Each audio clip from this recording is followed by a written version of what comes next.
Cuba no vive en paz.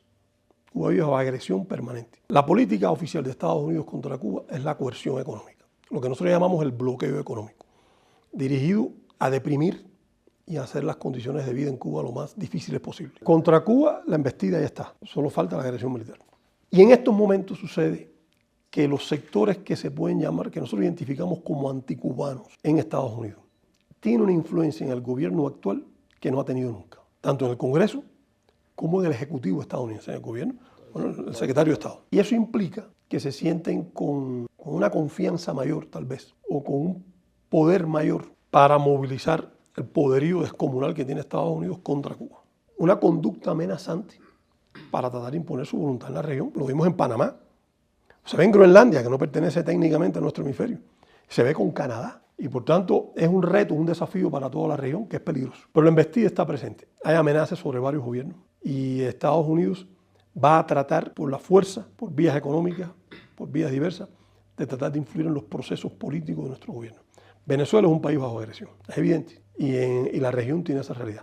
Ausencia de conflicto bélico no implica vivir en paz. Conocemos nosotros que el gobierno de Estados Unidos está presionando a gobiernos de la región para impedir o para disminuir la influencia nociva china. Y por eso favorecemos CELAC. CELAC tiene que ir más allá del esfuerzo declarativo y de la formalidad de las reuniones. ¿Cómo lograrlo? Es difícil porque todos decimos eso, pero lograrlo no es sencillo. Sin que exista un estrechamiento de la gran brecha que existe entre los países industrializados y desarrollados y los países en desarrollo, es natural que exista un flujo creciente desde el sur hacia el norte, buscando mejores condiciones de vida. Sucede en África, sucede en Asia y sucede en nuestro hemisferio. En el caso de este hemisferio, el flujo fundamental es hacia los Estados Unidos. Y la realidad varía de país en país. En el caso de Cuba, hay una realidad muy peculiar, porque Estados Unidos ha venido aplicando contra Cuba una política que tanto empuja a la emigración como atrae a la emigración por vía regular o irregular. Y me explico.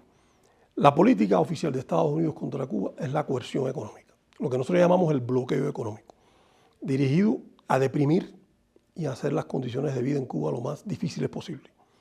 Eso provoca naturalmente un impulso migratorio. Y además de eso, como el enfoque migratorio de Estados Unidos hacia Cuba desde la década de los 60 ha sido con fines de desestabilización, ha habido una actitud consistente de privilegiar al inmigrante cubano, con independencia de cómo cruce la frontera de Estados Unidos por mar o por tierra. Se le asimila, automáticamente se le da la condición de refugiado, se le da empleo, y en adición a eso hay una ley única para Cuba en los Estados Unidos, llamada Ley de Ajuste Cubano, que implica que el inmigrante cubano, al año de haber llegado a los Estados Unidos, con independencia de cómo haya entrado, puede adquirir la residencia. Ningún ciudadano de ningún otro país del mundo tiene ese privilegio. Si Estados Unidos no le pone fin a esa realidad, el flujo irregular va a continuar. En materia comercial ya no golpea a Cuba directamente. Ojalá nos pudieran aplicar mayores aranceles a Cuba, porque habría que flexibilizar el bloqueo. Es ya tan absoluto que a veces es difícil mencionar una cosa, aunque sea novedoso. Pero haber incluido a Cuba en la lista de estados que supuestamente patrocinan el terrorismo es un factor adicional. Esa designación desata automáticamente y por ley un conjunto de medidas coercitivas adicionales y de carácter extraterritorial, que implica que para Cuba, que ya es difícil adquirir productos en otros mercados, que ya es difícil obtener crédito, que ya le es difícil tener relaciones bancarias y financieras con instituciones de terceros países como resultado del bloqueo, se hace mucho más difícil, puesto que las instituciones temen estar calificadas por Estados Unidos como ser partícipes o cómplices de un país catalogado como terrorista. La comunidad internacional en su conjunto rechaza el bloqueo económico contra Cuba en Naciones Unidas. Los únicos dos estados que lo defienden son dos estados que sí practican masivamente el terrorismo, que son Estados Unidos e Israel. El ejemplo de los palestinos es el ejemplo más claro.